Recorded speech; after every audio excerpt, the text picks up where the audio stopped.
Mustaqillik yillarida O'zbekistonda iqtisodiyotning barcha tarmoqlarida, xususan soliq tizimida keng ko'lamli islohotlar amalga oshirildi. Bugun soliq siyosatining asosiy maqsadi tadbirkorlikni qo'llab-quvvatlash, biznes uchun qulay muhit yaratish, iqtisodiy faollikni yanada oshirish hamda halol va shaffof faoliyat yuritishni rag'batlantirishdan iborat. Bu borada Toshkent shahar soliq boshqarmasi rahbariyati boshchiligida tadbirkorlar, korxona va jamoatchilik vakillari hamda yoshlar bilan ochiq muloqotlar, uchrashuvlar, seminarlar hamda iqtisodiy hamkorlikka qaratilgan amaliy tadbirlar muntazam tashkil etilmoqda. Korxonabay, sohabay, mahallabay tizimi orqali tadbirkorlarning faoliyatini manzilli o'rganilib, ularni qiynayotgan masalalar joyida aniqlanmoqda va yechimiga amaliy ko'mak berilmoqda.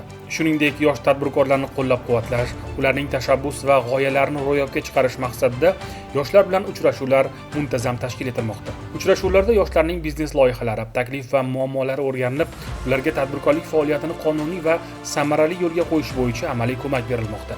Shu bilan birga, yashirin iqtisodiyot ko'lamini qisqartirish, noqonuniy va norasmiy faoliyatni oldini olish, tadbirkorlik subyektlarini qonuniy faoliyatga jalb etish hamda iqtisodiy jarayonlarda shaffoflikni ta'minlashga alohida e'tibor qaratilmoqda.